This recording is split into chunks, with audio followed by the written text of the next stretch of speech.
We talk about anything that affects your faith, your family, or your freedom. So don't go anywhere, because Point of View starts right now.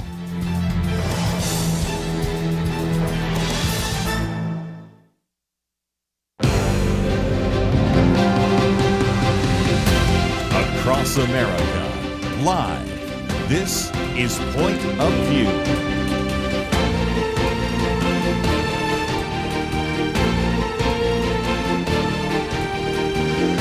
And now, Kerby Anderson. Thank you for joining me. It is the Monday edition of Point of View. Hope you had a great weekend, and we are going to be covering lots of topics over the next couple of days. And if you look at your calendar, you know that next Sunday is Father's Day. So you will see a theme that certainly runs through today's program. We're going to spend some time talking about Dad Academy, Dad Academy. And then next hour, we'll get into a little bit of conversation about fatherhood, biblical manhood, and the rest. In between, something we scheduled kind of at the last moment because we wanted you to know about this film, The American Miracle. And yes, I will eventually, as we have time available, talk about some of the anti-ICE riots there in Los Angeles and other places. We'll get into all of that as we go along. But let me, if we can, immediately go to the Dad Academy, a new book out, Raising Courageous, Capable, Confident Kids. But it's just one of the great resources there at Dad Academy, and it is run by Jeff Hamilton. He's a pastor, coach, and consultant, a dad now to adult kids, and he and his wife have been really serving families for about 35 years in pastoral ministry. He's been a frequent guest on podcasts, speaks at men's gatherings, marriage retreats, and the rest, and I think you're going to really appreciate some of the great material there because, as he said, men feel most successful when they know what is expected of them and have a plan to accomplish it. So, Jeff, welcome to Point of View. Kerby, thank you for having me. What a great privilege to get to speak with you and the Point of View audience. Let me just mention that some of the people that have endorsed you are people that have been on the program, Sean McDowell, good friend, Jim Burns, and many others. But I suspect, Jeff, that for many of our listeners, this may be the first time they've heard about Dad Academy. One of the reasons we have a link to your website, a link to the book, and all sorts of other resources. We're hoping that people will click on those links and find out more. But give us some background, if you might. Yeah, I've actually been doing Dad Academy since 2015. As you mentioned in the bio, that I've had the privilege of serving families for over 35 years, since about 1988, when I started as a 22-year-old youth pastor, and connected with families all through all of these years. And while I came up with the benefit of having a wonderful family of origin, my mom and my dad were present and active in my life. A lot of people don't grow up with that advantage. You know, I know that there's a lot of conversation in the U.S. these days about certain privileges. Well, the greatest privilege that exists in America and actually around the world that creates an opportunity for people to be the most successful is the fact of having a dad in the home. Yes. And so, as I've been working with families for all these years, and as I finally raised my kids now are 29. My son is married. My daughter is 27. She's pursuing her career. And I felt like I finally had some things to share about giving dads some confidence in the purpose that they have in partnering with God in helping to draw out of their children the things that God has placed inside of them. And so I'm not necessarily like a dad influencer, but I do like to consider myself as like a coach or a mentor that would help dads have some confidence as they fulfill their mission of passing on their values and their skills to their kids. Let me again mention that we have a link there, but you can just go to dadacademy.info and you'll find some of that information. We also have information about the book, which is Raising Courageous, Capable, Confident Kids. But Jeff, really one of the key aspects of that is developing what you call a personalized dad plan. And that comes from, I think it's a 7-session workshop. And that, I think, is key because a lot of fathers say, I don't really know how to be a father. My father was absent, either physically absent or emotionally absent, or maybe he was abusive. And so I really need a plan so that I don't just fall into the same kind of difficulties and traps that actually have affected me in a negative way. Yeah, there's 3 resources available at the Dad Academy website, dadacademy.info. There is kind of this master class that we call, that's a online video workshop and workbook that's actually meant for men to be able to do together. One of the challenges in manhood is the fact of we lack so many relationships. In fact, here in Orange County, where I live, the number 2 killer of men between the ages of 35 and 65 is suicide. And we start to, my perspective on that, having walked with thousands of men throughout my lifetime, shepherding them and in relationship with them, is that what happens is that when they're not present in the home and able to fulfill their mission as a father, and when they're not engaged in a life-giving community with other men, they're disconnected from their purpose, and their sense of value and worth begins to deteriorate. And so we created this opportunity that was really to allow dads to share their best learnings with each other, to kind of train and shape and encourage each other and equip each other, especially as you have dads of different generations, dads with small kids, dads with teenagers, even grandfathers who are in these groups together. But these groups didn't often reach a large enough audience, so we put all of that material into the new book, Dad Academy, Raising Courageous, Capable, Confident Kids. And yes, we help each man develop a personalized dad plan that includes identifying your household values, that talks about the things, even how we're going to cultivate and nurture our kids when it comes to the things we're going to confront and the things we're going to complement. We're going to talk about the skills that you pass on to your kids, both emotional intelligence and experiential intelligence. We're going to talk about the rituals and traditions that you build into your family that give your kids a sense of identity and security. And we're going to even help you develop a calendar of events over the next 12 months so that you can intentionally have a path to be able to purposely parent. You know, Kerby, being a dad is the only thing in his life that a man does without a plan. You go to the grocery store, you've got a plan. You go to the gym, you've got a plan. You have financial goals that you want to achieve. You have a plan. But being a dad is the only thing that we do without an intentional strategy how to get to the end point of what we're hoping to accomplish. At best, fatherhood is responsive. At worst, it's reactive. Yes. What we want to do is to be intentional as we partner with God to draw out of these gifts that God has given to us in our children, what He's placed in them, and the greatness that our great God, being made in the image of God, He's put that greatness in them, and our job is to help draw that out of them. Let's take a break, and let me just again hold up the book that we're going to be talking about, and also talk about 3 responsibilities of a father. And you kind of jumped ahead to something I was going to say, and that is, you ask a guy, do you have a business plan? Sure. You got a plan for what you want to accomplish in church? Great. You got a plan for the family? They start looking at their shoes. And so this is something to turn that around, and this is all part of Dad Academy. We have all sorts of information about it on our website. You can go there directly, and we'll continue our conversation right after this.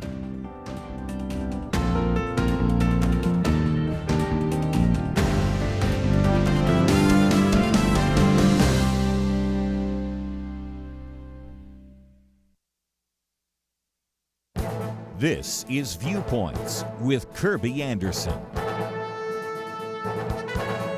I think most Americans believe we have too many government regulations, but I suspect most don't have the faintest idea of the extent of these government regulations. Last month, President Trump issued an executive order with this introduction. The United States is drastically overregulated. The Code of Federal Regulations contains over 48,000 sections stretching over 175,000 pages.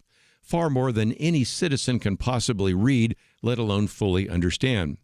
This should be a problem for a Christian right there. We are admonished in Romans 13:1 that every person be subject to the governing authorities. There is no authority except from God, and those that exist have been instituted by God.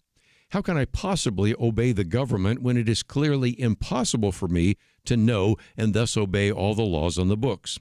The problem gets worse if you read further in the executive order, because it warns that no one, likely including those charged with enforcing our criminal laws at the Department of Justice, knows how many separate criminal offenses are contained in the Code of Federal Regulations. Therefore, it concludes that this makes it difficult for the law-abiding citizen to even know that they are breaking a law. We obviously need to reduce the size and scope of government and reduce regulations that serve no purpose. But it will take a long time to work through 175,000 pages. This executive order calls for the government to post all existing regulations on the Internet with their respective standards and penalties. This is a good first step in the right direction. I'm Kerby Anderson, and that's my point of view.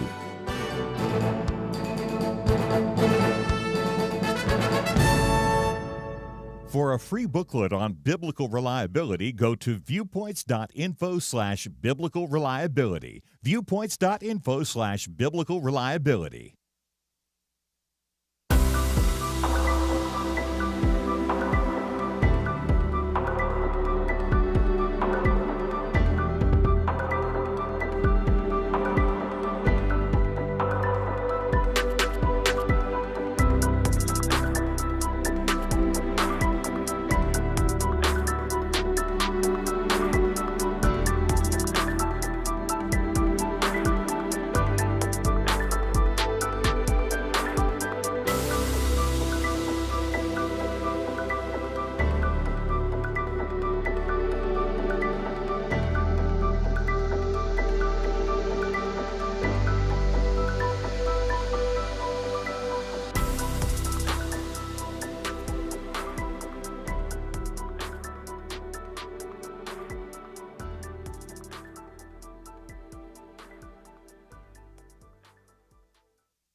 You're listening to Point of View, your listener-supported source for truth. Continue our conversation today with Jeff Hamilton as we talk about Dad Academy, raising courageous, capable, confident kids. A number of chapters, leaving a legacy, parenting partnership, destiny decisions, developing character, creating competency, making life memorable, and then, of course, the dad plan. And along the way, you meet Nick and Brad and Sean and Corey and Fritz and Darren, all sorts of different individuals, about 200 pages. And, Jeff, this is one where there's content, but then there's a lot of fill in the blanks, fill in the charts, give some perspective. So an individual certainly could go through this all by himself. But, again, the best way to do that is to go through it as a group, to have the interaction, and maybe even benefit from some of the videos that you have on your website. Absolutely, Kerby. In fact, I love the journey of, I actually resisted for the last 10 years putting this into a book because, it's something within the male nature that we just kind of read and we get some good information. We find a little bit of inspiration, but then it goes back onto the shelf because we don't really have an action plan for this. And that's why the community dynamic is so powerful, because the men create a community amongst themselves of some support and some encouragement and no learning. But absolutely, this has been designed so that a guy could grab Dad Academy, read the stories of the other men, where they started and where they've come through, and along that way, as they walk through kind of a personal journey. The first three sessions, the first three chapters have to do with you and your own life, right? Your values, your relationship with your children's mom, who unfortunately in today's culture may or may not be your wife. Yes. One of the powerful stories are how dads are navigating blended families in the story and still are able, with a biblical worldview, to help nurture and be used by God in the raising of these kids as they discover who God's designed them to be. And then there's a story of even us as men, how our own family of origin impacted us. Mm-hmm. I can't tell you over the course of our lives how many men still live their lives trying to prove something or to find worth or affirmation from someone who's just not even available to give that to them. Right. Yes. 40% of people in the U.S. grow up without a father. So how do you navigate some of those things? I think when you're able to find some perspective and even if I can say some healing in those areas, then it allows us to approach fatherhood with a sense of confidence because we know that we can write a new legacy that begins with us that we leave with our families. One of our good friends here, of course, is Sean McDowell. Of course, I've known Josh McDowell for years, but Sean and I have done so many conferences together. He said Dad Academy is a biblical and practical way to become an impactful father. I personally know many dads, he says, who have gone through it and described how it was game-changing for them. Jeff is a personal friend, and I've seen him live out these principles in his own family. Hope your church or small group will consider starting a Dad Academy group. And that really, I think, is the action item. There are a lot of individuals right now, men listening to this, that could jump on this immediately, or mothers, wives, sisters that could pass this on to the man in their life and say this is something. But it seems to me that the pastors, the small group leaders, and others hearing this right now might have the greatest opportunity to use this to develop a group that would actually be dynamic because I got to admit, Jeff, even though I travel around probably almost as much as you do, I still run into the fact that maybe some men's groups are flourishing, but most are needing some kind of help. This might be the very key that would begin to energize those men's groups, don't you think? Kerby, absolutely. And I'm grateful for you even mentioning Sean and relationship with Josh, because what I was in addition to pastoring, when I say coach, I'm not just a business or a life coach for individuals. I coach high school athletics, and I was actually Sean's son, Scotty, who now is at Biola, was his basketball coach. I've heard him talk about you. Yeah. Our relationship, goes far beyond that. And what I totally agree with you. And if I can kind of maybe speak to a larger vision, the pastor side in me really wants to share this with other leaders because as manhood is being attacked in our culture so much, and this idea of paternalism. I think what we need to see restored, though, in our communities is what I would call a sense of spiritual fathering. And when you look at the last book of the Old Testament, the prophet Malachi is speaking to the Nehemiah generation. And there's no larger manhood vision than what Nehemiah challenges the men in his community to take a sword in one hand and a trowel in another, to know who's laboring on either side of you and to fight for your families. And to that inspiring vision, Malachi closes the Old Testament with these words. He said, before the coming of the Lord, before God's kingdom comes in the day of judgment, we need to watch for this to happen, that the hearts of the fathers are going to be turned to the children, and the hearts of the children will be turned to the fathers, or else I will strike the land with a curse. And as I travel around the world and around our nation like you, we can see the impact of fatherlessness on our communities. Yes. And we need to see, especially houses of faith, where men not only are clear on what it is to love and to nurture and to give life to their own families, but there will always be, the Apostle Paul said, true religion is caring for the orphans and the widows. And what is missing from that picture? Well, it's dads, it's men. And so dads are always going to have to step into a gap.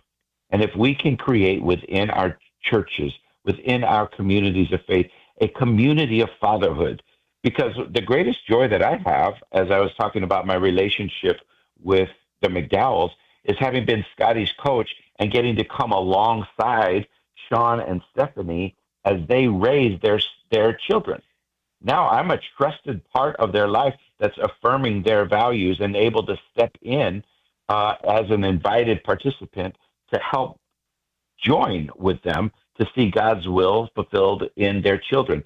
Man, what a great responsibility, privilege that is in churches where men of all ages are able to step in and fill the gap for what's missing for the children and in the single moms, even in our own communities. So I really believe that a return to fatherhood is going to be something that God will use to bring change and his kingdom into our communities. Well, let's talk about how people can respond, and I think people already have a pretty good idea. First of all, I did mention that you have put together this one-page sheet that people would like to probably get as well. 3 responsibilities of a father: protect their purity, affirm their identity, direct them to their destiny. We really don't have time to really talk about all that. But if you go to the website, which we've already mentioned, dadacademy.info, you'll see a video. There's a little promo there that gives you some information. There's a place where you can get a copy of the book. There's a place where you can maybe know about the events, get the master class. There's just all sorts of things that are available that you may want to take advantage of. And if nothing else, what we're encouraging people to do is to either use some of the video material that's there, or again, I'll hold this up for those of you watching online. This book is something that is now kind of the fruit of their labor, 200 pages with all sorts of great material that ends with a dad plan that you can begin to implement. You also learn stories from different individuals. You get to meet Gordy, and you get to meet a variety of other individuals that are part of this. And this is, I think, helpful as well, because each one, whether it's Nick or Sean or whoever, shares a different story about something that was happening there. And so, again, this is, I think, maybe the starting point. But if you find yourself saying, well, maybe I just need to go to the website, click around for a while, find some of the material, this would be something that, first of all, you could put into practice this Sunday for Father's Day. Yes. And this is also something you could begin to institute in your church even this week. And I suspect, Jeff, that you're available for any phone call that somebody might want to have to find out more about that, or maybe even bringing you in to come to speak and start off a particular event. So I wanted to educate people about Dad Academy. And Jeff, I appreciate you giving us some time today to talk about it. Kerby, I'm so grateful, and any listeners can follow us on our social media. Instagram is dad.academy. Everything else is straight Dad Academy.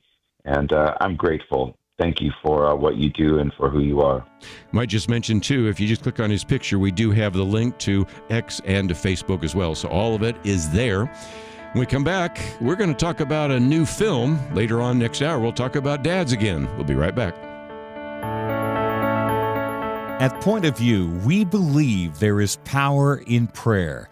And that is why we have relaunched our Pray for America campaign, a series of weekly emails to unite Americans in prayer for our nation. Imagine if hundreds of thousands of Americans started praying intentionally together on a weekly basis. You can help make that a reality by subscribing to our Pray for America emails. Just go to pointofview.net and click on the Pray for America banner that's right there on the homepage.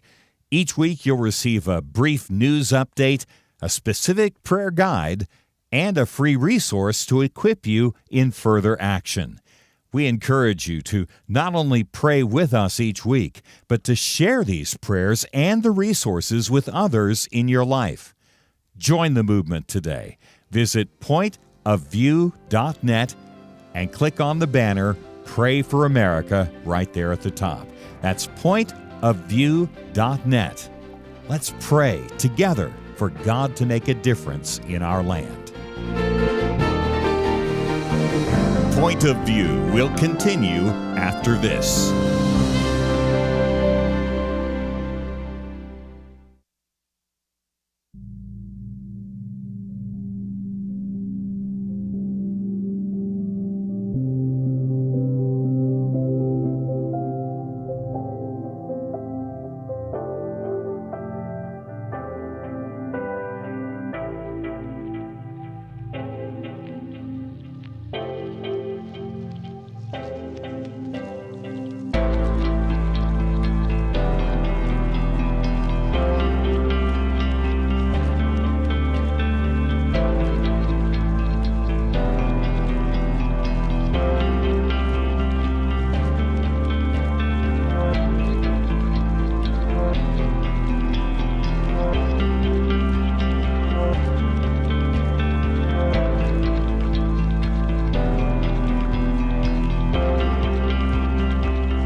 You are listening to Point of View. The opinions expressed on Point of View do not necessarily reflect the views of the management or staff of this station. And now, here again is Kerby Anderson. Back once again, we're going to be talking about a film that you can go to today, tomorrow, or the next day. These 3 days, The American Miracle will be in the theaters. We encourage you to find out more about that. And to put that in perspective, if you think about this, there are sermons that used to be given, and I'm thinking of John Witherspoon, the president at that time of the College of New Jersey, now known as Princeton, who actually preached on the dominion of providence, in which there was such a discussion about how in many cases in the history of America, there were countless instances of improbable, even unimaginable things taking place. The bulletproof George Washington, the escape of the troops from the British. And some of that is found in this book by Michael Novak. Matter of fact, the first time I ever began to hear about all these providential things in history came from Michael Novak's book. And then later, I found them again in a book by our good friend Michael Medved called American Miracle. And so in some respects, what we want to do is educate you a little bit about this. Our nation did not developed by accident. There was a great deal of providence involved. And since it's in the theaters today, tomorrow, and Wednesday, we wanted to immediately get Tim Mahoney on the program. You remember him from all the different films that we've talked about since the very beginning. We talked about patterns of evidence for Mount Sinai, the Red Sea miracle, and all of the rest. He has been an individual that has certainly been dealing with all the various aspects of the Bible, but he now comes to us as an individual that also can speak to this particular film entitled The American Miracle. So, Tim, welcome back to Point of View. Well, thank you for having me. I really appreciate it. Let's, we can give people an overview because this has got great production values. Individuals we've had on this program like Kevin Sorbo and Pat Boone and Nicole C. Mullins and all sorts of people act in it. You have different authors. Matter of fact, Jana Novak is one that I could mention. Robert George just was on with us the other day. Joseph Ellis. This is quite a particular production, but again, I wanted to make sure all of our people were ready to go to the theater and watch it and then tell their friends about it. So tell us more, if you might. Yes, this, as you mentioned, came from Michael's book, The American Miracle, and he asked me if I would help him turn this incredible story into in fact, a forgotten story, wouldn't you say, of God's providential hand. And I had done the Patterns of Evidence films, and I'd been working, back in the Bible times, but I could see that this was another pattern of evidence. This was a pattern of evidence of God acting in history, but now is in this life of George Washington. So we're very excited to be in theaters tonight, June 9, 10, 11, which is Monday, Tuesday, Wednesday, all across the nation, and you're going to be seeing and watching the retelling of the story of George Washington, how God miraculously spared him multiple times, and the Continental Army. We do different battles, the crossing of the East River miraculously by a supernatural fog that came in, and we've got, as you said, wonderful actors in this film as well. Well, again, that's part of this that I wish we had given a little more advance notice. But again, there's no reason why somebody couldn't say, hey, would you like to go to a film where it's June? I'm getting kind of bored. Let's go and learn some of the history. And we, of course, so often have wanted to talk about America's godly heritage. Many of the booklets I produce each month have to do with teaching about patriot preachers and America's godly heritage and the rest. This is a different aspect, and that is the fact that so much of it was providence or remarkable coincidences, whatever you want to look at. And in some respects, it gives you a sort of a different look on America's history. And there's enough action that you can bring your kids to it and they won't be bored. This is not a history lecture. This is something that really gives you a sense of what was actually at stake at the time. And in some respects, it is one that we certainly want to try to promote as quickly and as as fast as possible, because I really want people not to sit around and think about it, but maybe even go out to the theaters tonight to watch it. Absolutely. And sometimes what we've been learning is that people kind of are spontaneous, and they make up their minds and say, well, what are we doing? Okay, let's go see it. So you can either see it tonight, tomorrow, or Wednesday, but then it's gone. Unless Providence allows it to really take off, is what we're praying for. But this film covers the story from 1750, and what's important is that this film is incredibly accurate in its history. We went to great pains to go to the locations where the battles were happened. In most cases, we are filming at Mount Vernon, inside George Washington's home at his desk, and we film at Faneuil Hall when Daniel Webster gives the eulogy for John Adams and Thomas Jefferson, because someone would say miraculously or providentially, they both died 50 years after the signing of the Declaration of Independence. And again, one of the other things I might mention is along the way, you do hear from certain experts. One that I haven't mentioned, Paul Kengor, has been on the program with us many times before. Grove City College, New York Times bestselling author, historian. Oftentimes we ask him questions related primarily to the Cold War and communism and Marxism, but of course he also has an expertise in that regard. So you have a number of individuals that you hear from, including, interestingly enough, Richard Dreyfuss, which I thought was kind of interesting that you were able to get him to actually comment about this as well. Yes, he was very concerned about civics. And what he was saying is that, for the last 50 years, we haven't been teaching civics. Most people don't know their history. In fact, they had a survey last year.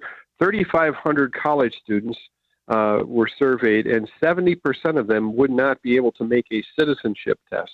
Yes. And that just tells you the state of our nation right now with what people know. And in the beginning of the film, I put a line in that basically says, when a nation doesn't know the history and why people fought and died for their freedoms, they could lose that freedom.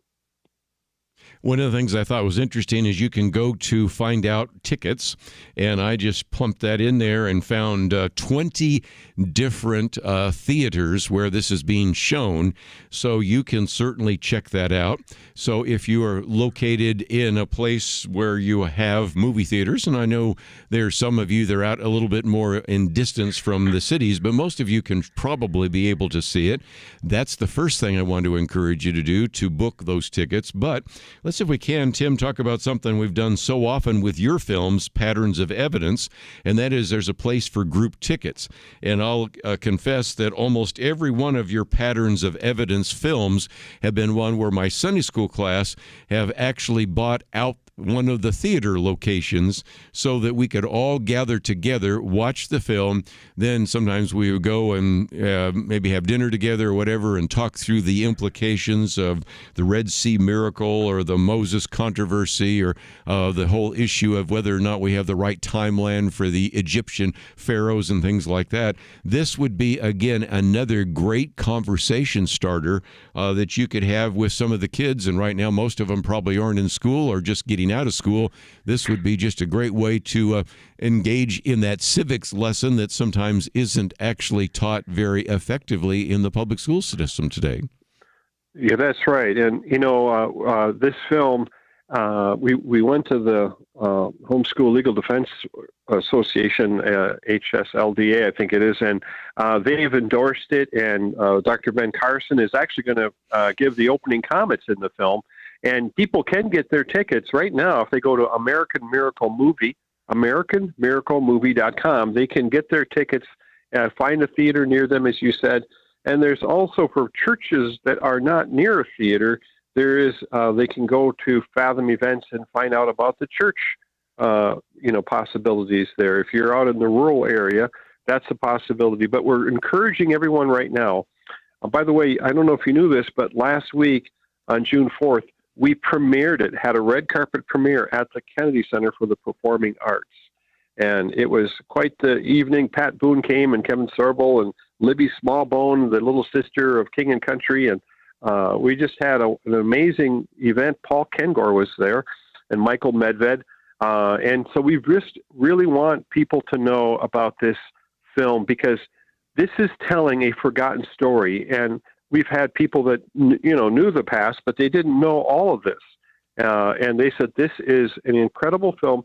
And, we tell the African-American story in their participation. That's why Nicole C. Mullen is in this film. She tells a very significant story in our history, which is about abolition, the beginning of abolition, through this woman, Mum Bet Freeman, who hires an attorney and gets her freedom because she heard about the Declaration of Independence, and she wanted to have that independence for herself. Very good. Let's take a break. When we come back, we'll continue our conversation for a few more minutes with Tim. This is a great time to go to the website, AmericanMiracleMovie.com. Of course, we have that on the website. Might want to watch the trailer and see if you can get some tickets. We'll be right back.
You're listening to Point of View, your listener-supported source for truth. Continue our conversation today as we talk about this new movie, The American Miracle. You need to see it today, tomorrow, or Wednesday because it may not continue after that. It is certainly something you could see individually, but you might want to encourage some friends to go with you as well. There is an opportunity for your church to sponsor, but they're going to have to act immediately. Tim Mahoney with us. And Tim, let's, if we can, talk about some of the back work that you had to do here. I heard just when we were trying to set this up with you that there was an individual that plays George Washington who's quite an aficionado, really has learned a lot about George Washington. And so tell us about some of the actors, because in some respects that lends authenticity to what they actually portray on the screen. Absolutely, yeah. Daniel Shippey is and his wife. Both of them are officially. They were the official George and Martha Washington of Mount Vernon, and so he studied George Washington and made it his life, and he basically knows the history and knows the readings and he studied a number of passages and has them put to memory so he can speak as George Washington. And when you're with him, he stays in character. But he was an amazing George Washington for us. And Michael Medved said, yes, I think he deserves an Oscar for playing George Washington. I'll tell you another one, Cameron Arnett, who a lot of people might remember. He played in Star Trek: The Next Generation, and he was also in the recent movie The Forge. And Cameron plays a slave turned revolutionary hero, Peter Salem, and he fought at the Battle of Bunker Hill, and he was a hero. And so he's another person that's in it. And Kevin Sorbo, as we mentioned, he plays the younger Thomas Jefferson. And Pat Boone, who many people would remember, great recording artist. He was, I think, 89 years old when he played Thomas Jefferson. We've got also Libby Smallbone. She's from the King and Country family, right. The unsung hero.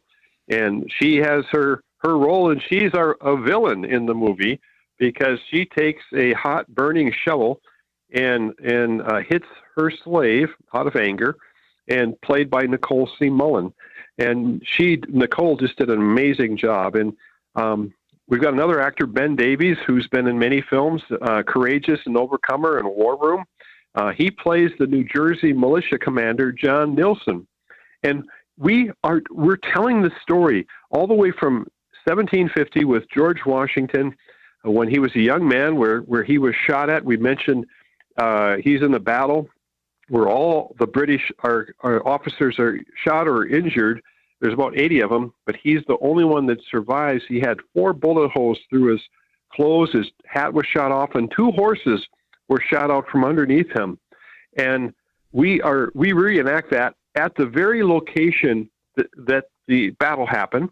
Not only that, but the Native Americans that are in the role are the descendants of the Native Americans that were in the battle, wow, wearing the costumes and the makeup of their ancestors. That's just so good. And again, that's the story of the bulletproof George Washington. Of course, you have so many others. If you ever read the book 1776, recognize how many times General George Washington nearly was defeated and just kept retreating, but eventually won some victories just before the end of 1776 and kept all of the regulars and militia together. We might also mention real quickly that some people say, okay, how historically accurate? Well, you have Joseph Ellis. I mentioned his name before, Fred Kaplan. Matter of fact, I'd mentioned earlier Michael Novak. Well, Jana Novak, if I remember right, is the daughter of Michael Novak, who wrote George Washington's Religion, Liberty, and the Father of Our Country. Of course, we mentioned Paul Kinger, who's written about that as well.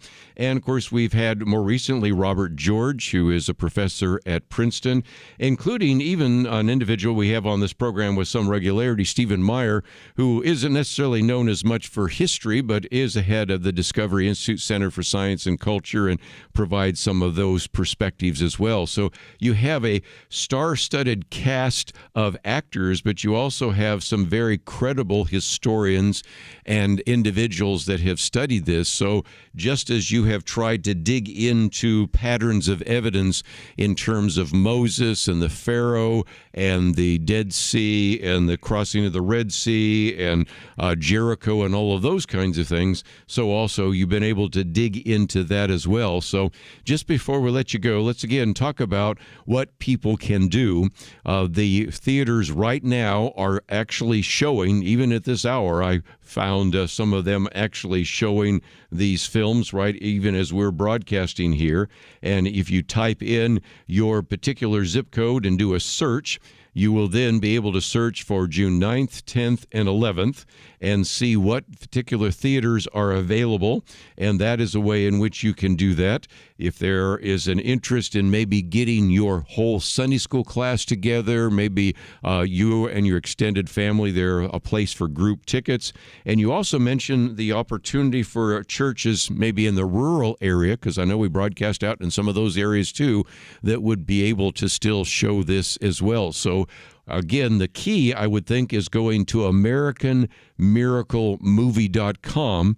But any other things you want to share with us? Because I want to encourage people to act on this immediately. Yes, I do too. I think this film is about providence, about of God's presence in providence. And I think that this film has come out at an important time. And they were coming up to the 250th anniversary of America, and there's going to be a lot of narratives about America. You need to see this one, and you need to get as many people of your family and friends to see this, because this one is the one. This is the forgotten story of God's miraculous events in this country, and it says, "Our nation is no accident." That's the subtitle. The American Miracle, Our Nation is No Accident. It appears, and I think scholars would tell you this, that this nation came about for a reason. And that's what this film is going to be about, and you're going to see it. So you've got to come and see this. And we've got the amazing soundtrack and choir. This film will inspire so many people and give them courage as we move forward into the future here. Well, again, I appreciate, Tim, the fact that we could get you simply because since the very beginning, when you started that path of patterns for evidence, that goes back to even a previous studio that we first started those interviews in. You've been involved in so many different worthwhile projects, and I wanted people to know about this and not a week later say, you mean there was this great movie and nobody talked about it? So that's why we wanted to rush and get you on today to encourage people to come today, tomorrow, or Wednesday and make a difference, because, again, it's a way to send a signal to Washington, a signal to Hollywood, and a signal just to the people that are making movies. We want more of these kind of movies, more of these kinds of films, and to also support the work that you're doing. So, Tim, thank you for being with us today here on Point of View. Thank you so much. We're going to take a break, and when we come back at the top of the hour, we will get back to talking about fathers. We'll be talking with Roy Wooten. He is the executive director of the Crucible Project. So we're going to talk about fatherhood and biblical manhood. And then we'll have just a little bit of time left. We'll talk about these anti-ICE riots, how some have been doubling down on riots, doubling down on terrorism, and maybe we'll have to postpone some of the other things we wanted to talk about till Tuesday, but we just thought it would be really important for you to know about this film. We always like to have faith-affirming films. This is just another way to teach you and your kids some of the lessons from history that have been forgotten. So again, you can find all of that at our website at pointofview.net. As you go there, my viewpoints commentary on overregulation is there. There's a take action item. And most importantly, if you might want to click on that button that says donate, if you value the kind of information we get to you every single day, we would certainly appreciate your financial support. We'll be back right after these important messages.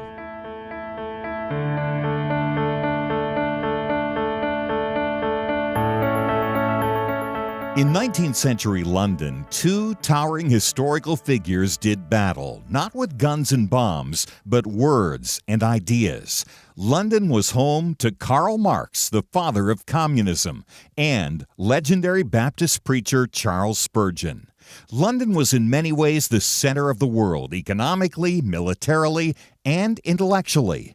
Marx sought to destroy religion, the family, and everything the Bible supports. Spurgeon stood against him, warning of socialism's dangers. Spurgeon understood Christianity is not just religious truth, it is truth for all of life. Where do you find men with that kind of wisdom to stand against darkness today?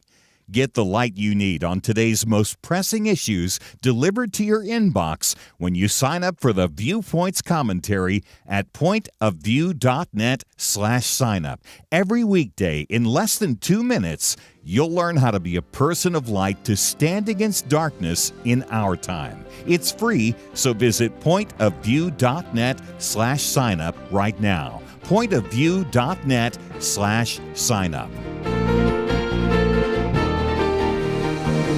Point of View will continue after this.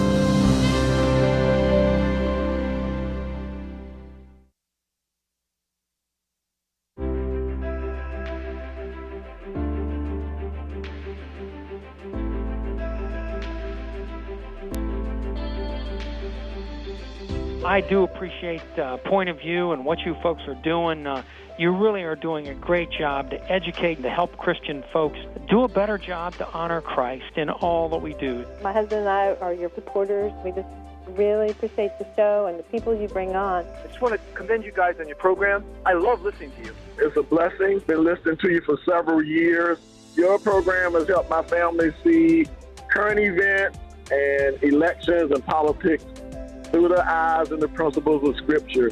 And that's been enlightening, and we're trying to pass that on to others. I want to say, first of all, that I really enjoyed the Millennial Roundtable, and I love the program altogether. I think Kerby is great, and I really appreciate all of y'all, all that y'all do, and the truth that y'all put out. Hey, great show. Love all your comments and what you're talking about. Thanks again for what you do. Point of View Radio Talk Show.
Hi, this is Kerby Anderson. You know, each day we take on the tough issues and provide a biblical perspective to them. The topics we cover are wide-ranging.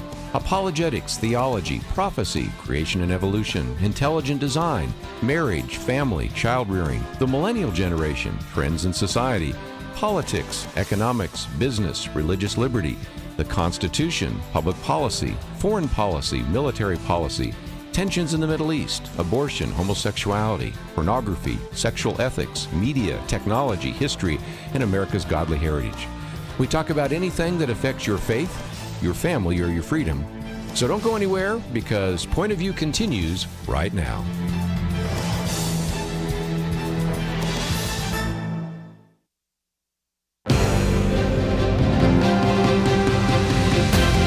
Across America, live. This is Point of View.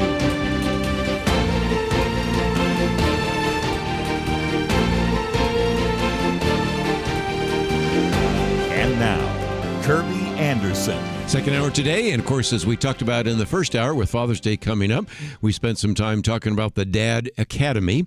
And then, of course, we did talk about a movie that you may want to see. Now, let's come back to this issue of fatherhood and biblical manhood. But I do want to hasten to add, as we talk about the Crucible project, although we'll focus some of our time and attention on the fact that there are men's weekends, there are also women's weekends as well. This is an opportunity, whether a man or a woman, to unlock your God-given passion and potential, and to really begin to dig deeper and take a hard look at what is or is not working in your life, really begin to wrestle with some of that. And to help us understand more about the Crucible project, we go to Roy Wooten, who is the executive director of the Crucible project. He in the past served as a pastor, a ministry executive, and coach. For 6 years, he was really kind of a volunteer leader. Of course, now he is actually providing that leadership. You may have come across some of his books, Unstuck, 7 Steps to Break Free, or Live Courageously, or Full Throttle into Fatherhood. He also co-authored The Secret to Lifetime Love with his wife. And so, first of all, Roy, I want to thank you for joining us today here on Point of View. Oh, Kerby, such a pleasure to be doing this with you. I'm very thankful for what you do and the excellent content that you put out every day. It's incredible. And I do want to spend a little bit of time pointing out that you actually just were so influenced by this, you became a volunteer and then eventually the leader. So in some respects, when you speak to these issues, it has had a very profound influence in your own life, hasn't it? Absolutely. I'm kind of like the president of the hair club for men. I experienced it.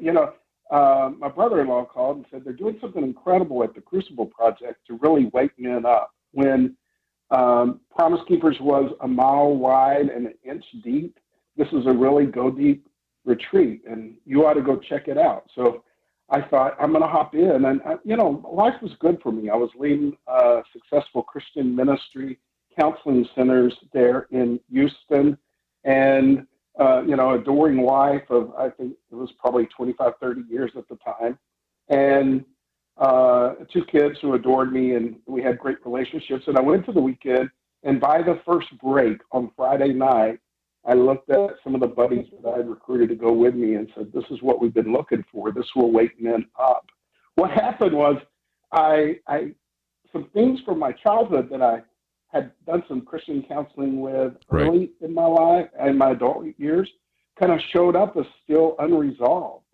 And I just had such a big win out of the thing, connecting my head and heart, removing barriers to me loving God fully, that within a few weeks of being there, being back home, my wife said, it feels like I got the husband I married back.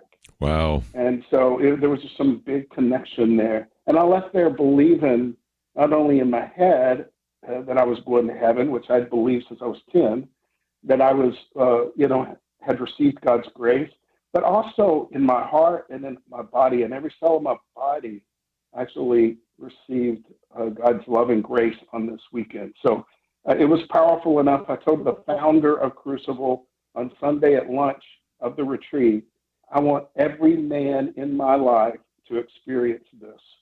And how can you help me do that? And we've pretty much done it. I've got a few outliers still who haven't come, but buddies from my football years, from, high school, childhood friends, colleagues over the years, people who've worked for me and I've worked for. And it's really neat to be doing this with so many. Over 8,000 men have gone through our retreats. And we'll do... Yeah, go ahead. No, I was just going to say, let's see if we can. Some people are saying, okay, this sounds like quite the deal.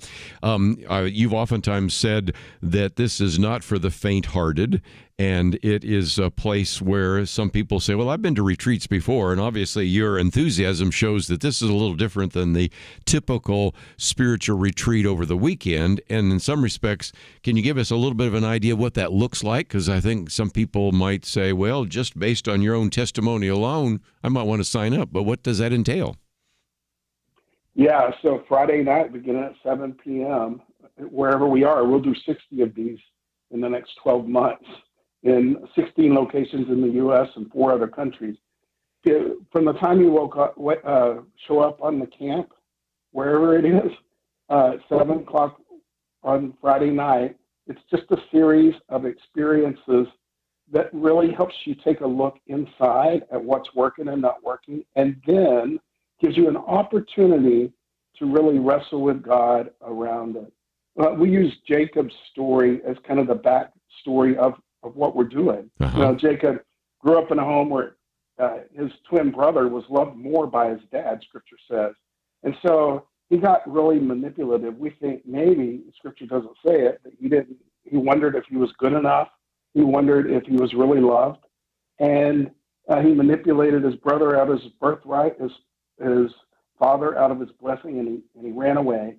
And he went to a foreign land and started a new life and acted like none of that happened. But sure enough, in this new life, he began to make some tricky decisions again.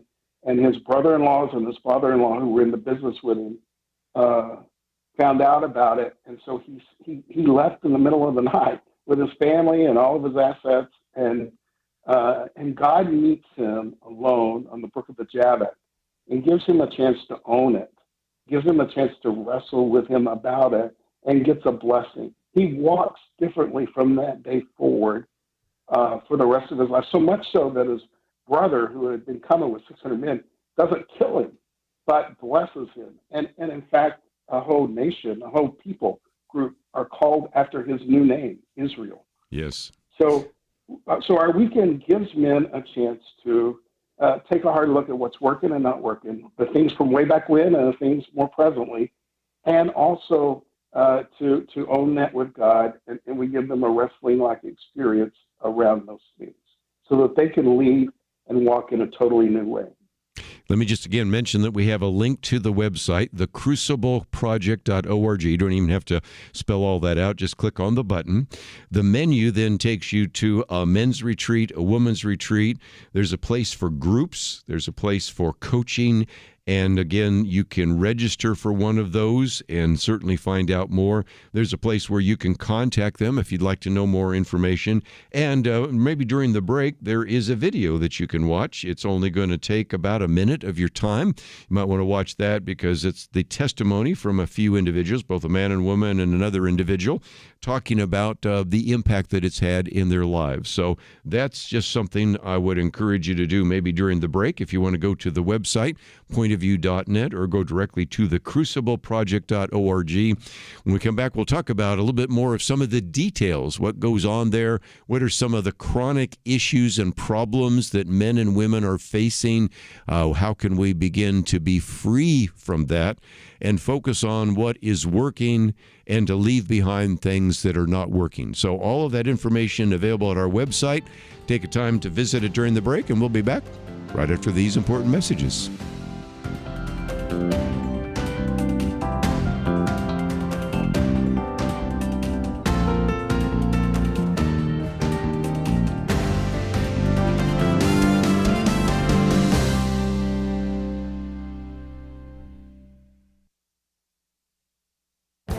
This is Viewpoints with Kerby Anderson. I think most Americans believe we have too many government regulations, but I suspect most don't have the faintest idea of the extent of these government regulations. Last month, President Trump issued an executive order with this introduction. The United States is drastically overregulated. The Code of Federal Regulations contains over 48,000 sections stretching over 175,000 pages, far more than any citizen can possibly read, let alone fully understand. This should be a problem for a Christian right there. We are admonished in Romans 13:1 that every person be subject to the governing authorities. There is no authority except from God, and those that exist have been instituted by God. How can I possibly obey the government when it is clearly impossible for me to know and thus obey all the laws on the books? The problem gets worse if you read further in the executive order, because it warns that no one, likely including those charged with enforcing our criminal laws at the Department of Justice, knows how many separate criminal offenses are contained in the Code of Federal Regulations. Therefore, it concludes that this makes it difficult for the law-abiding citizen to even know that they are breaking a law. We obviously need to reduce the size and scope of government and reduce regulations that serve no purpose. But it will take a long time to work through 175,000 pages. This executive order calls for the government to post all existing regulations on the Internet with their respective standards and penalties. This is a good first step in the right direction. I'm Kerby Anderson, and that's my point of view.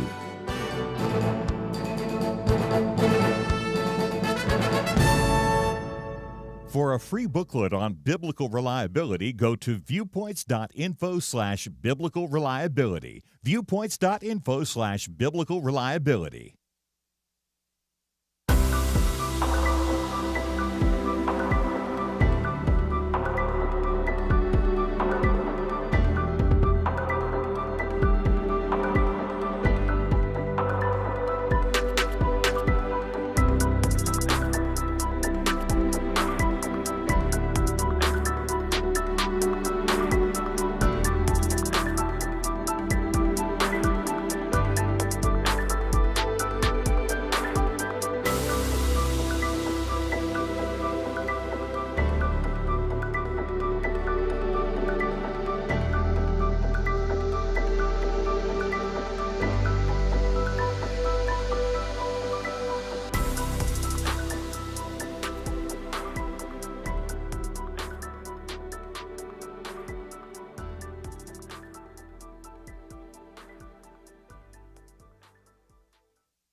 You're listening to Point of View, your listener-supported source for truth. Back once again, if you'd like to join the conversation, 1-800-351-1212, but probably just want to sit back and listen to the rest of what we'll be talking about here with the Crucible Project. And then last half hour, we will get back into some of the issues in the news, the anti-ICE riots in Los Angeles and other places, and kind of what the future of immigration and deportation might be. So we'll get into that soon enough. But Roy Wooten with us, and he is with the Crucible Project.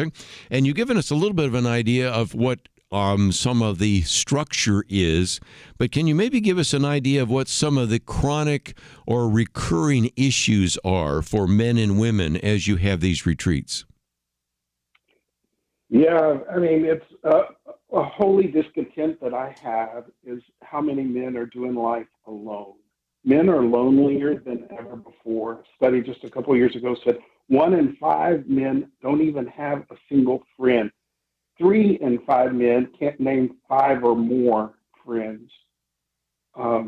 When we as Christians, as Christian business leaders, as pastors, as church leaders are doing life alone, where we do small talk, we do shallow things, we talk about the weather and sports, but we don't get real about what's really going on in our head and our heart, what's going on in our marriage and with our children. We are easily picked off by Satan. And I see over and over again church leaders losing influence over moral failings. And when you unpack the story, they're doing life alone. They don't have anyone that they're actually living confessionally up to date with. You know, this idea of confession is really lost overall in the evangelical church today in America. We don't think about confession the way that I think Jesus did life with his apostles and just lived truth with each other as they did life. And at Crucible Project, we really hit that hard. James 5:16 says, confess your sins one to another for healing. And there's something powerful in being able to take whatever's been going on in my head and heart that I've been listening to to Satan's lies say, you're the only one, and you better not tell anyone. You've got to figure it out on your own, right? These are two lies that Satan's really taken Christian leaders out on. And to take those away and speak openly about whether it's sinful or not, the things that are keeping me from being the man I want to be, the husband I want to be, and the father I want to be, the follower of Jesus I want to be, to tell that to other men and find out I'm not the only one, and to have men sharpening me as we are doing life together to move toward Jesus, being like Jesus, who is the man that we want to be like most. Sure. And as you point out, we've always talked about the friendless American male. Last hour, we were talking about Jeff Hamilton, also about the absent man and absent father, the fatherless America. So these are chronic issues, and certainly one of the reasons why the Crucible Project came together. And so in some respects, what we've provided is for people, if Roy, individuals want to know a little bit more, they can click on your picture, and then it takes you to a menu, and the menu has women's retreats. It also has men's retreats. I typed in the men's retreat, register for retreat, and up pops all sorts of ones, whether in Texas or Florida or Colorado or Illinois or North Carolina, Minnesota, Oklahoma, Virginia, Connecticut, Wyoming, go down and on. You'd begin to see all over the country there is an opportunity for someone who either has one in their community or could travel to one. And in the old days, you might remember when sometimes we didn't have Promise Keepers events in a particular locality, men would get on their Harleys, or they would book an airplane flight, and they would fly to those conferences and conventions. So in some respects, you don't have to necessarily be located right where the retreat is. There's an opportunity for you to join up and to benefit from some of the material that would be available to you in that particular venue once you arrive. Yeah, and every weekend we have people who've flown in. Airports nearby, usually within an hour, hour and a half from the airports is where the retreat sites are. And people from communities that are just around there on the other side of the weekend, around this idea of not being friendless anymore. There are lots of community activities that you can get engaged with. We want you connected to your local church, so we're not a replacement for church, but we're an adjunct for your church, and really push you back to your pastor for those kind of theological questions that you might have in your life. You also have a Crucible Project podcast, so somebody might want to listen to some of that first. Or, as I've noticed, there's a place for people to ask questions. They can submit a question, they can request a phone call. And so in some respects, people that are saying, well, I'm interested, but I really need some more information, by going to the crucibleproject.org, you're going to find some of that material, aren't you? That's correct. There's also a button you can click every Thursday at noon Central Time. There's a live Zoom, and you can hop on with others, ask questions, get a taste of Crucible. Some of the things that you'll experience on the weekend, you can experience in that hour, and that's every Thursday. You can find that. I also have available on the website a way to sign up to get some weekly email encouragement. And when you do that, we'll send you a free ebook of my book on 7 Steps to Break Free and Live Courageously. So that's a totally free offer we have there for you. So again, scroll down to the bottom there, email address, first, last name, and you'll get then the ebook, Unstuck, 7 Steps to Break Free and Live Courageously. It's a devotional book. And I didn't mention one other thing. You do have these Crucible communities. And, of course, you're not all over the nation, but you're in a lot of locations where we broadcast. So it's quite possible that you have a men's community or a women's community, or maybe both, in a locale where some of our listeners are located. Yeah, that's right. We really believe in connecting and doing life the way that Jesus did with others. And I think let me tell you a story. At somewhere around 20, I got married at 20. At 23, I became a father. We talk about fatherhood a minute. My son was such a blessing in my life, but it significantly changed the dynamic of my marriage, because before, my wife was all about me. And every cell in her body, after we had the baby, rightfully so, was about this little boy. And he was such a blessing. But for me, I started, for the first time in our marriage, really beginning to have a lust issue in my life. Like things that I didn't pay attention to, I was all of a sudden having my eyes linger on. And so I went to my pastor and had a conversation with him. And he said, I never really struggled with this. You need to talk to a couple of our church leaders. So on a Saturday morning, I sat down with them over coffee. And I shared this challenge that I'm struggling with in my life. And both of them said, well, because I really wanted to know, how do you get through this season when your wife is all taking care of the baby? And both of them said, yeah, I never really struggled with that. And we read some scriptures and prayed, and I left there, and I decided I was never going to tell anyone, especially not a church leader, this struggle in my life again. Mm-hmm. That commitment that I made was a horrible thing. Yes. And it fed into, you got to do life alone. You've got to figure it out on your own. And it's something that I really don't want any man to ever go through in his life. And so that's why I really bought into what we're doing, what God's doing through Crucible, and why I'm all in trying to help as many men get through this experience as I can. Well, again, we have a link to the Crucible Project. If you would like to know more about that, there's a place where you can certainly ask for a phone call. I suspect you get a chance to talk with Roy Wooten himself. And again, if you would like to know more about that, we have a link on our website at pointofview.net. It is just a great opportunity for you to link up with other individuals. And again, it's the crucibleproject.org, but you don't have to remember all that because it's on our website at pointofview.net.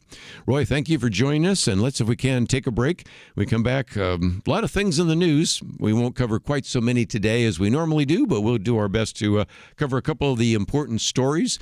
And if you have any comments or questions, feel free to give us a call. That number is 1-800-351-1212.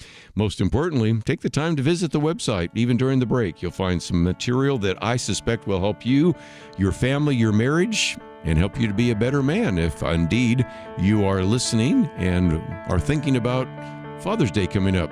We'll take a break, come back with more right after this. The Bible tells us not to worry, and yet there is a lot of worrying stuff in our world today. Thankfully, the Bible doesn't stop at telling us not to worry. God gives us a next step. He says we need to pray. But sometimes even knowing what to pray can be difficult. And that is why Point of View has relaunched our Pray for America movement, a series of weekly emails to guide you in prayer for our nation. Each week, you'll receive a brief update about a current issue affecting Americans, along with a written prayer that you can easily share with others.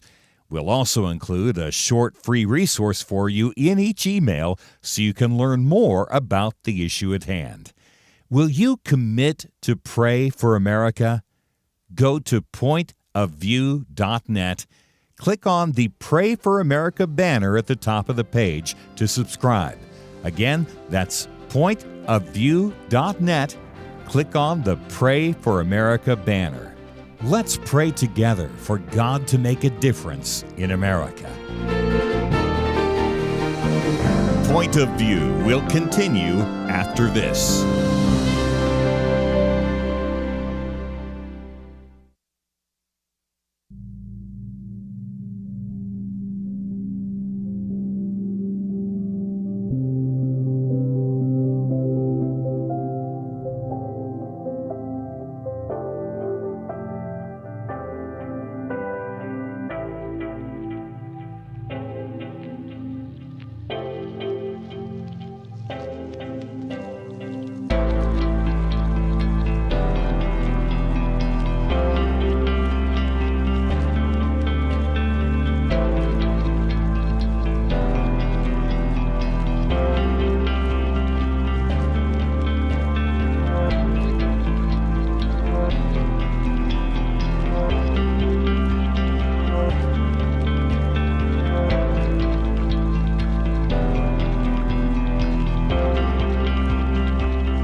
You are listening to Point of View. The opinions expressed on Point of View do not necessarily reflect the views of the management or staff of this station. And now, here again is Kerby Anderson. Back for about a half an hour before we wind down today. And let me just mention, first of all, that There are many other topics we probably could have addressed today, but because we had some of these particular interviews scheduled, we'll just push some of that off till tomorrow.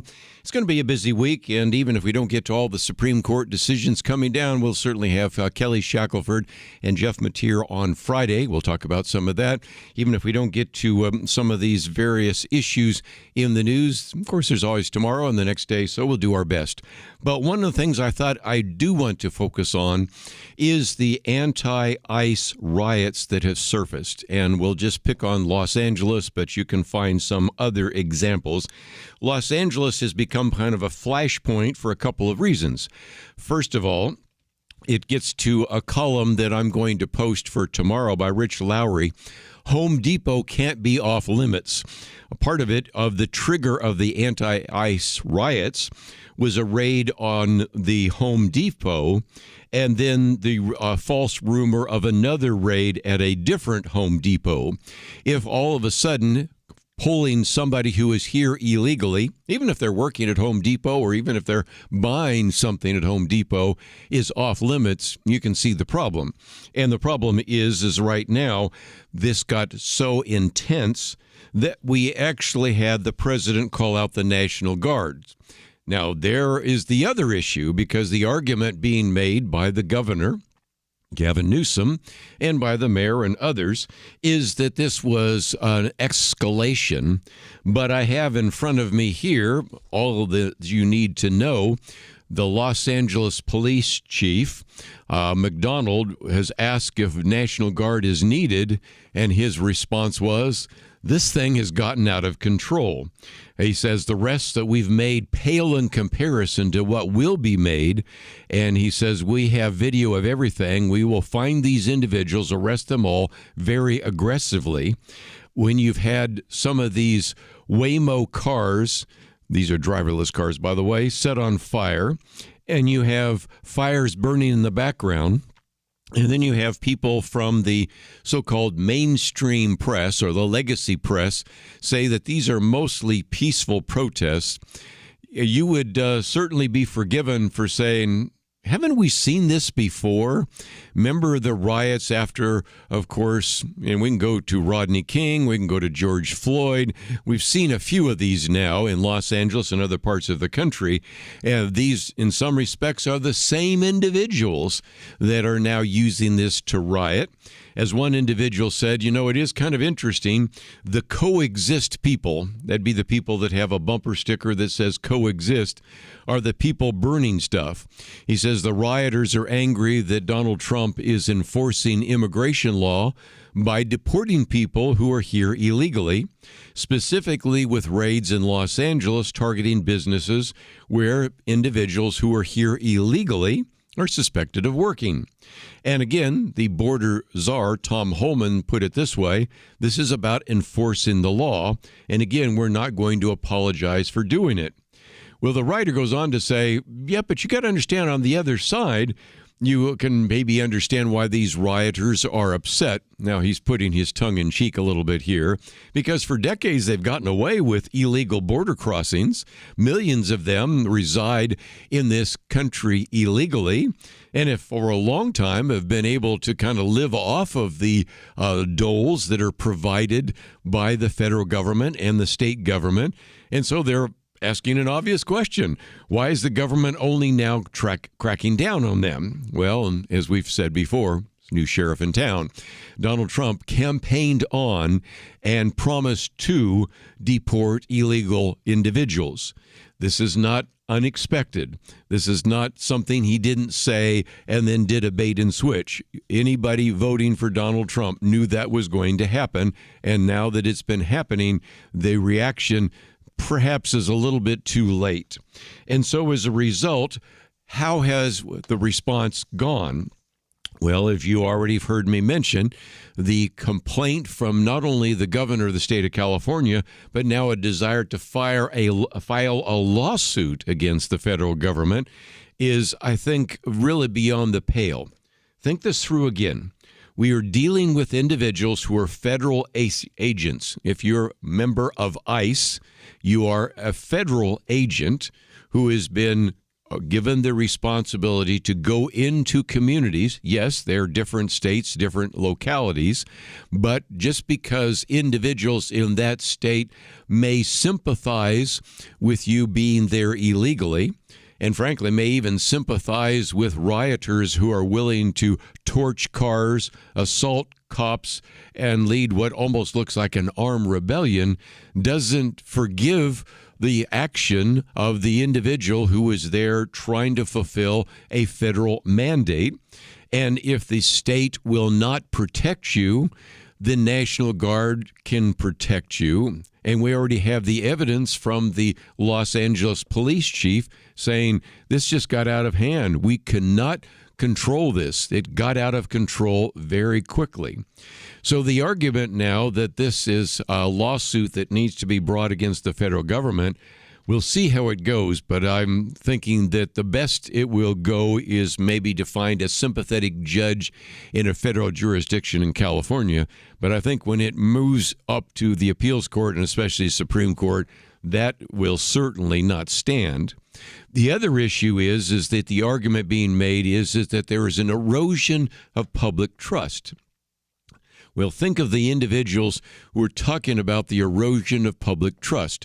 Many of them are individuals who are state senators, assemblymen, maybe even members of Congress that are part of the Democratic Party. And if you haven't looked lately, the standing of the Democratic Party isn't real high. Sometimes it isn't any higher than about 20% with the American voters. By contrast, even when very tough questions have been asked, sometimes I have to say maybe a little bit on the unfair side in terms of public opinion, CNN has posted that even when they ask questions about deportation and the going into communities, you have a clear majority. The lowest number I've seen is 54% of Americans support what the Trump administration is doing. I've seen it getting as high as 60 or 70%, depending on which question you ask. And so the American people still, even at this late date, even with some of the sob stories, and there are some, as a matter of fact, I'm going to talk about those in just a minute, that are out there, ones where you go, you know, I probably wouldn't have wanted to deport that mother or that individual. But again, if you came here illegally, then that is a reason for deportation. And there's a second issue that we did talk about the other day on Friday, which I want to come back to because people tend to forget this. I was talking at the time, you might remember, with Dr. Merrill Matthews, and it reminded me of a conversation we had in a previous studio at Point of View with Babe Buchanan. Now, you might say, okay, who is she?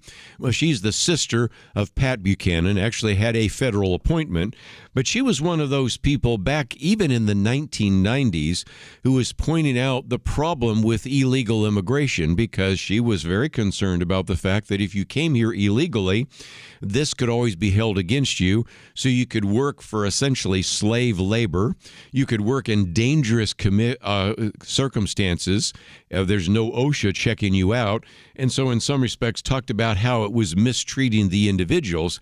But back to the other point we were making is usually one illegal act leads to a whole dominoes dropping of other illegal acts.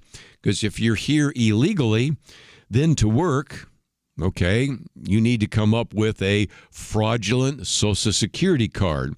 You need to come up with a fraudulent driver's license. And pretty soon, it's not just one illegal act, it's a series of ones that have been perpetuated simply because you're here illegally and you don't have a status as a citizen or even under an H-1B visa or something of that nature. So that's why this is such an important issue, and this is certainly one of the topics that we will be talking about for some time. But we'll get into some more of that tomorrow, especially with this piece by Rich Lowry, because we can't say that certain areas like Home Depot or a home improvement store is off limits. We can't say that certain states that are sanctuary states, like California, are off limits. And so we'll maybe explore that tomorrow, but it's, I think, an illustration of why you're going to continue to see these kinds of riots, this kind of reaction. And it's going to be important for us to think our way through what's being said, how valuable is it, how valid is it, and certainly where do we go from here. But that's the first issue. When we come back, though, not only do we see Democrats doubling down on the issue of illegal immigration, they seem to also be doubling down on the issue of terrorism. And that's our next article, which we'll talk about right after this.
You're listening to Point of View, your listener-supported source for truth. Second article today is one by Katie Pavlich, Dems double down on terrorism. She also calls it simping, and I'll get to that in just a minute. But she starts out by reminding us that as you had this pro-terrorism scourge that began to take control of college campuses, and that all sort of exploded after October 7th in 2023, the attack, of course, of Hamas on Israel, you then should have had somebody in positions of leadership speak out against that. And she reminds us, and I'd kind of forgotten about that not only did Democrats not condemn the movement, they seemed to endorse it. Now, she gives us one quote from former President Joe Biden, who outside of the Democratic National Convention there in Chicago said, they have a point. And so there has been this sort of unwillingness on the part of some of the leadership in the Democratic Party, knowing full well that some of their votes maybe come from that particular wing, to do that. And so she says, after more than a year of raucous campus calls for a second intifada and marches in New York City, Washington, D.C., and elsewhere, you have these anti-American activists carrying Hamas flags. And, of course, the killings have started. And she, of course, points to some examples. She doesn't talk about, of course, the governor's mansion in Pennsylvania, but that could have been dangerous. But certainly outside of the particular capital there, you have two individuals, Sarah Milgram and Yaron Lashinsky, the individuals who were gunned down by an agitator, again, shouting, "Free Palestine." As Sarah attempted to escape crawling on the ground in agony, the terrorist shot her in the back and carried out the execution. I think it's important to recognize how heartless and ruthless these individuals might be. Of course, last week we talked about the illegal alien and the Egyptian national, I won't mention his name, attempted to murder Americans peacefully exercising their First Amendment rights to march for the other hostages there in Israel.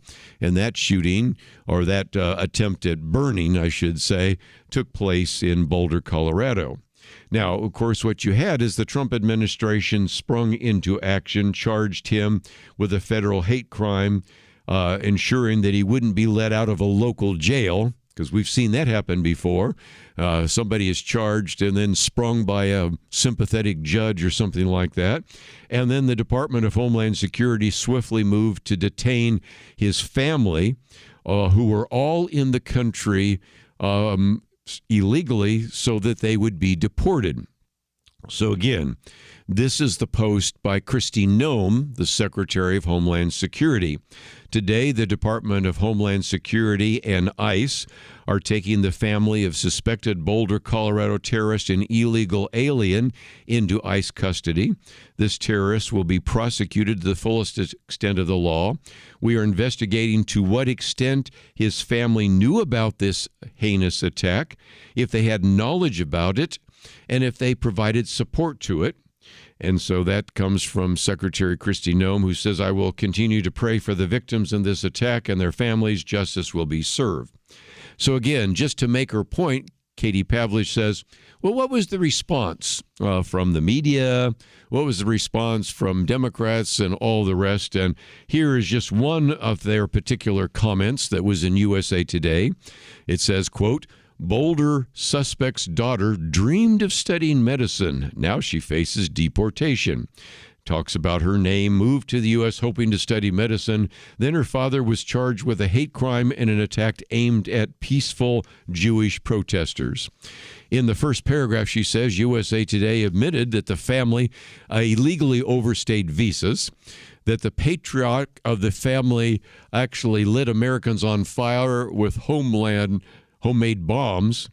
And as you said, then at that point, you then had a federal judge blocking the deportations. You have to ask the question, at what point, how far do you go before you say, okay, that might be a legitimate deportation? I'm sorry that she wanted to study medicine. She might have been a good doctor in her home country. Maybe she will be. There's still a possibility she could be a doctor in Egypt. Although the opportunities in America for a woman are a lot more than the opportunities in Egypt for a woman. But let's go find that out. And it just illustrates again that there's almost more sympathy for the perpetrator than there is for the victim. She goes in and gives you some other background. I'll just skip that in the interest of time to just simply end with this comment. 45 Americans were murdered by Hamas terrorists on October 7th, and it's clear their sympathizers in the West have no plans to prevent further killings in our streets. The contrast in leadership could not be more clear. Trump officials want terrorism stopped. Democrats are fine with rolling the dice. And if that is true, and if her prediction is true, then we may be in for another long, hot summer. And we've seen that before. We've seen that picture. We don't need a future rerun, but it's quite possible that that's the kind of thing that we might be facing in the future. So I wanted you to at least see that article. Let me mention that some of the others we're going to get to maybe tomorrow. One about, are we learning some lessons from that strike in Ukraine against Russia? I did mention that the other day, but it's caused a lot of people in the military to rethink our military strategy and even our military budget, as right now this big, beautiful bill is supposedly moving through Congress at a snail's pace. And then also a very good piece by Jason Riley. He's been on the program with us before, Why Democrats Are Losing Minority Votes. And he's African-American, I might just mention, and has been looking at those numbers, similar to some of those that we talked about the other day when we were actually talking about the material by William Galston, which we talked about on Friday. I even have a commentary coming out next week on that as well. But just before I run out of time, let me just mention my commentary today is about overregulation, and I talk about an executive order that President Trump has filed reminding us that the Code of Federal Regulations contains over 48,000 sections, stretching over 175,000 pages, and it's really just impossible to know which particular laws you might even be on the wrong side of, because no sane individual could understand how indeed you could obey all the laws when you don't even know what they are. And more importantly, it even points out that maybe even people in the Department of Justice don't even necessarily know how many criminal offenses are contained and how many Americans might be on the wrong side of it. So I do end with the hope that now at least this would require, and we're now going to see this, of the federal regulations will actually be put out on the internet. And at least you can look up now and find out over those 175,000 pages whether there are regulations that you didn't even know existed that maybe you were possibly not obeying. And it just shows you how we have entirely too much overregulation. So again, if you'd like to read the commentary, it's available on the website. If you'd like to sign up to receive the commentary, we have a banner that Karen's put up there, subscribe today. You'll receive my Viewpoints commentary in your inbox Monday through Friday. Benedictures will arrive on Saturday. And again, I hope that you will take the time to find some of the material that we've talked about today with Jeff Hamilton and with Roy Wooten, and also consider going to the film, which again, The American Miracle, something we talked about today with Tim Mahoney. Glad he was involved in the project. I think this is a great opportunity for you to learn a little bit more, educate yourself, educate your children. Megan, thank you for engineering the program. Karen, thank you for producing the program. While Steve's been away, we'll see you back here tomorrow on Point of View. It was not that long ago that censorship appeared to be almost inevitable. Free speech was being attacked and strangled in many places. And some of us wondered if this was the end. But now, many feel a new sense of hope, a chance for a fresh dawn. Let me caution you. Now is not the time to relax. It's a time to press forward, to use this fresh opportunity to proclaim and learn how to apply truth to current issues. By the fact you're here, listening right now, that tells me that you recognize the vital role Point of View plays as a voice of truth. For more than 50 years, we've informed and equipped people who have made a real difference. And when you give to Point of View today, you breathe life into what can be a new golden era for the truth. Please take a moment right now and invest in truth. Visit pointofview.net or give it 1-800-347-5151. That's pointofview.net. Click in now or call 1-800-347-5151. Point of View is produced by Point of View Ministries.